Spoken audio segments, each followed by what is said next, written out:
행복. 여러분에게 행복은 어디에서 온다라고 여기십니까? 많은 사람들은 행복을 찾아 다닙니다.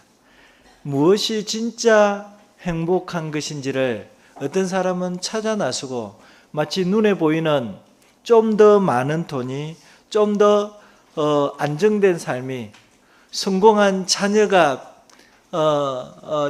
출세하면 행복이 올 것처럼, 사람들에게 인정을 받으면 거기에서 행복이 올 것처럼 생각하지만 사실은 거기에는 없습니다. 잠시 뭔가 행복을 주는 것처럼 생각하게 만들지만 결국에는 그게 아니라 영원한 생명을 주는 것은 따로 있습니다. 영원한 평안과 진짜 평안과 하나님 나라를 소유하지 않고는 그 인생은 결코 행복하다고 말할 수 없는 거죠. 그 인생을 모래 위에 지은 집이라고 말할 수 있습니다. 뭔가 행복의 모양은 갖춘 것 같은데 그 안에 진짜 행복은 없는 경우가 참 많습니다. 오늘 이 찬양대가, 성가대가 불렀던 이 행복, 나에게 행복은 무엇인가? 이 질문을 오늘 스스로에게 던지면서 오늘 본문에 나오는 비유 두 가지입니다. 짧은 구절이지만 이 짧은 구절 속에 비유 두 가지가 나옵니다. 이 비유 두 가지는 결국에는 천국의 가치를 깨닫는 것. 그러니까 이 세상에서 참된 행복이 어디 있는가를 발견하는 것을 곧 오늘 본문의 오늘 비유의 핵심 주제입니다. 그 참된 가치를 깨닫는 사람은, 발견한 사람은, 그 행복을 발견한 사람은 그 행복을 위해서 그 이전까지 막 뭔가 쌓아두려고 뭔가 그것을 모으면 행복하겠다 했던 것을 다 버릴 수 있는 겁니다. 그것을 맞바꾸어 하나님이 주시는 그 행복을, 그 가치를 찾아, 그 보화를 찾아 나서게 됩니다. 오늘 말씀은 이런 주제입니다. 어쩌면 1대지와 2대지는 같은 내용을 담고 있지만 조금의 차이가 있습니다. 44절은 44절의 한 내용은 또한 45절, 46절에 나오는 이 비유하고 거의 같은 것 같으나 조금은 차이는 있습니다. 이 두 비유를 살피면서 우리 참된 가치를 쫓아 또 거기에 모든 것을 내어놓을 만한 가치를 발견하는 우리 복된 고재교회 성도님들 되시기를 간절히 소망합니다. 먼저 첫 번째입니다. 우리 앞에 있는 앞에 먼저 나오는 비유를 살펴보겠습니다. 44절 같이 한번 읽겠습니다. 시작. 천국은 마치 밭에 감추인 보화와 같으니 사람이 이를 발견한 후 숨겨두고 기뻐하며 돌아가서 자기 소유를 다 팔아 그 밭을 사느니라. 아멘. 이 사람은 그냥 밭을 일구는 한 농부에 불과했습니다. 뭔가 거기에 보화가 있을 것이라는 기대도 하지 않았습니다. 거기에서 뭔가 그 밭에, 그 밭 아래에, 밭 속에, 흙 속에 보화가, 진짜 가치 있는 보화가 있다는 것도 알지 못했고 그것을 찾아 나섰던 사람도 아닙니다. 그런데 그 농부가 그 밭에 보화가 있다는 사실을 발견하게 됩니다. 우연히 하였다는 의미죠. 44절의 비유는 우연히 발견한, 농부가 그 밭에 보화가 있다는 것을 우연히 발견한 거고, 45절, 46절은 장사꾼, 즉 가치를 알고 있는 사람이 그 진주를 찾아 나서는, 가치를 아는 사람이 찾아 나서는 모습, 그 차이를 말할 수 있습니다. 그런데 44절의 비유는 그 보화를 발견하고서는 놀라운 일을 벌입니다. 그는 기뻐하여 자기 소유를 다 팔아 그 밭을 삽니다. 한치 망설임도 계산하는 것도 갈등도 없이 자기 재산 전부를 내어놓고 그 밭을 삽니다. 왜입니까? 그는 그 밭에 보화를 보았거든요. 그는 그 밭이 단순한 밭이 아니라는 것을 깨달았기 때문에 진짜 가치를 본 사람은 내 것의 모든 재산을 내어놓을 만한 그런 힘이, 용기가 생기게 됩니다. 한편으로 그것으로서 그 보화의 가치를 매길 수 없기에 그는 자기 모든 것을 내어놓고서라도 그 보화가 있는 밭을 사게 됩니다. 예수 그리스도를 진짜로 만난 사람은 삶의 기준이 바뀝니다. 이렇게 우연히 보화를 만난 사람이 그 삶의 기준은 보화를 만나기 전에는 자기가 한편으로 일상적으로 평범하게 이웃 사람들과 똑같은 삶의 기준이었을 겁니다. 좀 더 돈을 많이 벌면 행복하겠지. 좀 더 사람들에게 존경을 받는 자리로 올라가면 내가 행복하겠지. 그런 기준으로 살았던 사람이겠죠. 그런데 그가 우연히 이 밭에 숨겨진 보화를 발견한 이후 그의 삶의 기준은 바뀌어집니다.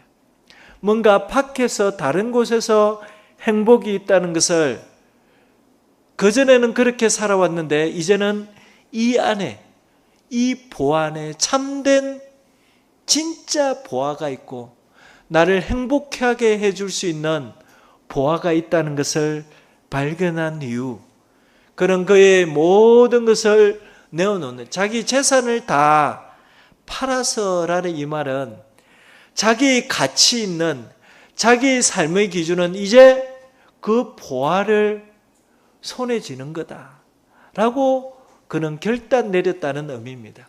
어떤 재산도 재물도 나에게는 더 이상 절대적 가치를 가지지 못한다는 걸 표현하는 겁니다. 고린도후서 4장 6절에 말합니다. 어두운 데에 빛이 비치라 말씀하셨던 그 하나님께서 예수 그리스도의 얼굴에 있는 하나님의 영광을 아는 빛을 우리 마음에 비추셨느니라. 아멘. 그 빛이 마음에 비춰지는 순간, 우리에게 비춰지는 순간 세상이 붙잡고 있던 그 모든 가치, 그 모든 행복들은 다 시들어버리고 주님 한 분이면 족합니다. 주님 한 분이면 충분합니다. 라는 고백을 가지게 됩니다. 이게 인생의 기준이 바뀌는 순간입니다. 여러분, 아까 고린도후서 4장 6절을 읽었던 이 말씀은, 이 저자는 사도 바울입니다. 그런 세상의 기준으로는 완벽한 인생을 산 사람입니다. 그에게 가문도 학문도 종교적 열심도 그를 따라갈 사람이 없었습니다. 사도 바울요. 그래서 그의 인생의 기준은 바로 그런 것들이었죠. 학문을, 더 높은 학문을, 많은 선생들 중에 선생이 되는 것이 자기 인생의 기준이었고, 또한 종교적 열심을 내면서 사람들에게 인정받는 것뿐만 아니라 그 하나님에게도 인정을 받고 싶은 그 열심, 바로 그게 사도 바울의 인생 기준이었습니다. 그러나 다메섹 도상에서 빛보다 더 밝은 예수 그리스도의 얼굴을 만났을 때에 그 모든 가치는 무너져 버렸습니다. 그가 그렇게 자랑하던 모든 것들이 한순간에 배설물처럼 느껴졌던 겁니다. 빌립보서 3장 7절 8절에, 특히 8절에 보면 이렇게 말합니다. 또한 모든 것을 해로 여기면 내 주 그리스도 예수를 아는 지식이 가장 고상하기 때문이라. 내가 그를 위하여 모든 것을 잃어버리고 배설물로 여기면 그리스도를 얻었기 때문이다 라고 말씀합니다. 사도 바울에게 예수 그리스도는 이 세상 그 어떤 명예와 권세와도 바꿀 수 없는 하나님의 감추인 보화입니다. 극히 값진 진주를 발견했다는 거죠. 그래서 그는 기쁨으로 모든 것을 버렸습니다. 왜냐하면 그리스도를 얻는 것, 진주가 보화가 곧 그리스도를 얻는 겁니다.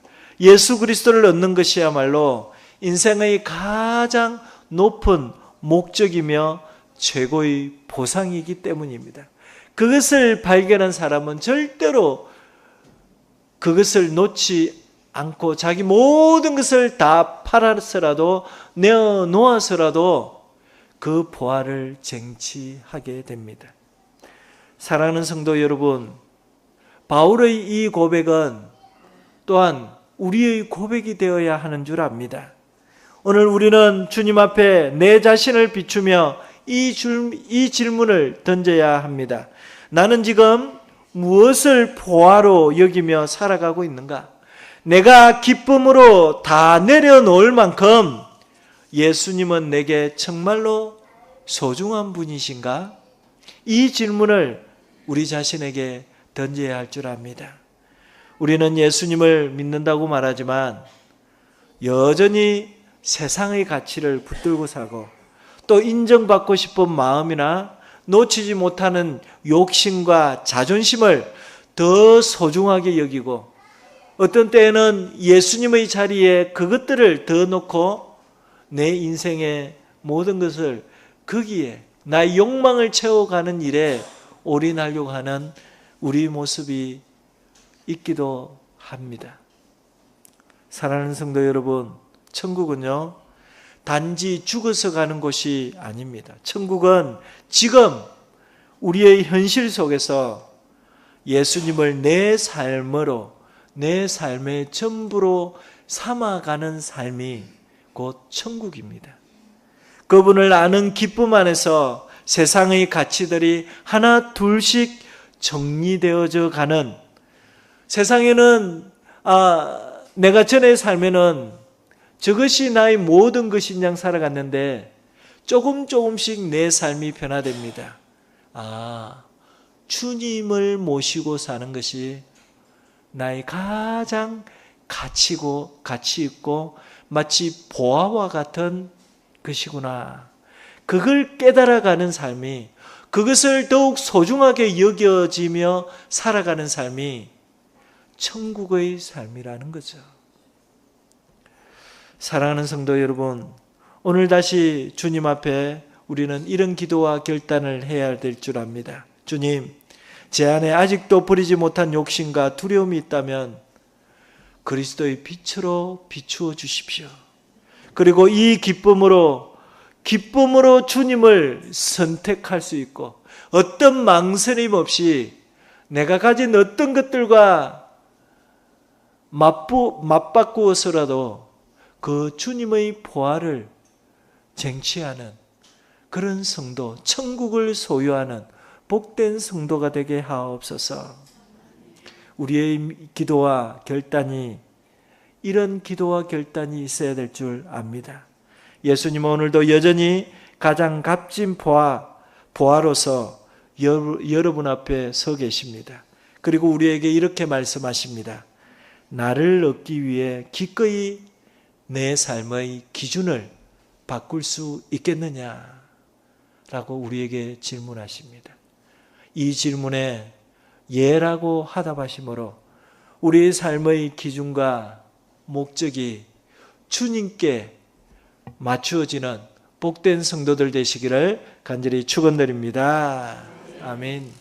두 번째 비유입니다. 두 번째 비유는 천국은 전부를 드릴 만큼 가치 있는 것이다 하는 겁니다.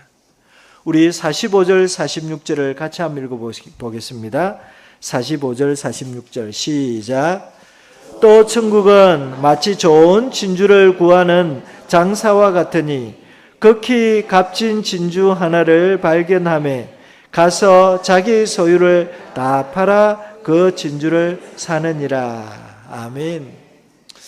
제가 말씀을 묵상하면서 44절의 비유와 45절, 46절의 비유가 뭐가 다른가?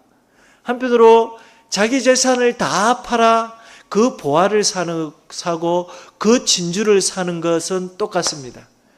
그런데 앞에 말씀드린 것처럼 44절에는 우연히 보화를 만난 사람, 45절, 46절에는 장사꾼, 즉 진주의 가치를 너무도 잘 알고 있는 사람이 야, 진짜 세상에서 가치 있는 진주가 어디 있을까 찾아다니는 사람을 말합니다. 그 비유의 차이가 있습니다. 이 상인은요, 진짜 진주의 가치를 아는 사람입니다. 그런데 그는 그렇기 때문에 분별력도 있고 안목도 있습니다. 예수가 진짜 보아라는 사실을 알고 있는 사람입니다. 그는 많은 것들을 보았고 많은 것들을 소유했을지라도 진짜 진주는 발견하지 못하여 그 진주를 찾고 있었던 겁니다. 그러나 어느 날 그는 그 무엇과도 비교할 수 없는 단 하나의 진주, 그 절대적인 가치인 예수 그리스도를 발견하게 됩니다. 그리고 그 순간 그는 결단합니다. 자기 소유를 다 팔아 그것을 삽니다. 사랑하는 성도 여러분, 그렇습니다. 이 장면은 우리에게 천국의 가치가 어떠한가를 보여주는 것입니다. 가치를 잘 아는 이 장사꾼이 자기 소유를 다 팔 정도로 이 진주의 가치는 너무도 이 세상의 어떤 것과 바꿀 수 없는 가치가 있었다는 것을 증명해 줍니다. 사랑하는 성도 여러분, 우리는 예수 믿기 시작하면서 그 가치가 어떠한지를 조금씩 발견하게 됩니다. 예수를 우리가 천국이 무엇인지, 예수 그리스도가 누구인지를 분명히 가치를 깨닫게 됨으로써 우리는 더더욱 주님을 전적으로 모시며 살아가게 됩니다. 처음에는 그렇지 않았죠. 제가 예전에 저희 고백을 담아낸 것처럼 저는 몸이 아파서 교회를 다니기 시작했고, 또 한편으로는 라면이 집에서 어디에서 사 먹으면 얼만데 거기에는 공짜로 주니 그 가치 기준으로 예수를 라면 한 그릇과 같이 보았습니다. 또 몸이 아픈 것 때문에 교회를 찾기 시작했습니다. 그런데 몸이 아픈 것보다 더 가치 있는 천국을 발견하고 나니 그 천국으로 들어가는 길을 예수님이 제시하고 나니 나는 내 인생의 가치 기준과 목적이 바뀌어졌습니다. 그 예수를 증거하는 증인으로 살기로 결단한 겁니다. 처음에는 라면 한 그릇의 가치로 여겨졌던 이 교회가 이제 예수를 믿기 시작하고 그 진주의 보화의 가치를 깨달은 청년이 이제 자기 인생을 모두 그 예수를 증거하는 삶을 살아가기로 결단하고 헌신했습니다. 이거는 저희 고백입니다. 내가 이렇게 목사가 될 줄은 저도 꿈에도 생각을 하지 못했습니다. 그래서 저희 형님들이 늘 반복해서 말해준 게, 현아야, 적당하게 예수 믿어라. 광신자처럼 예수 믿으면 안 된다. 저는 그 소리를 늘 들으면서 어릴 때에 교회를 나갔습니다. 그런데 주님이, 내가 주님의 가치를, 의미를 깨닫고 나니 내 인생을 바칠 만한 가치, 그것을 발견하고 나니 내가 목회의 길을 걸어가고 어떤 좋은 직장에서 방향을 바꾸어서 목회자의 길을 걷기로 결단한, 다시 바닥부터 시작하는 그런 길을 선택한 그 이유는 가치입니다. 삶의 기준이 바뀌고 또 참된 예수라는 이 가치를 발견한 후에 저의 인생은 바뀌었습니다. 사랑하는 성도 여러분, 우리는 어떻습니까? 우리도 이미 저희 고백과 더 풍성한 고백을 할 수 있는 분들이 이 자리에도 앉아 계십니다. 성경 속에는 마리아라는 여인이 있죠. 향유옥합을 깨뜨린 이 여인, 이 향유옥합은 그래서 제자들이 아니 그 비싼 걸 그렇게 깨뜨리냐? 가난한 사람들에게 나눠주면 수십 명, 수백 명을 도와줄 수 있겠다. 돈으로 계산한 제자들에 비해서 예수님은 가만두어라. 그녀는 좋은 일을 내게 하였다. 이 마리아는 여인은 예수라는 분의 가치를 알게 되니 그게 참된 세상의 어떤 진주와 비교할 수 없는 가치를 발견하게 되니 그는 향유옥합과 같은 돈으로 환산하면 1년치 연봉과 같은 금액이라고 합니다. 그런 비싼 걸 그냥 쉽게 깨뜨릴 수 있었던 겁니다. 성도 여러분, 그렇습니다. 목사는 부단히 그 가치를 설교 속에 담아내면서 성도들 한 사람 한 사람이 예수라는 진주 보화를 발견하고 헌신하는 길로 인도하게 만듭니다. 목사가 하는 게 아니고 여러분 속에 있는 성령님께서 오늘 이 예배를 통해서도 한 걸음 더 나아가게 하고 헌신하게 하고 내 인생을 바꾸어 버리는 기준을 만들고 세우게 하는 일도 우리 안에 성령님께서 하십니다. 사랑하는 성도 여러분, 오늘 본문은 바로 그런 우리의 인생의 기준을 바꾸어도 부족하지 않다, 바꾸어도 괜찮다라고 우리에게 말씀하십니다.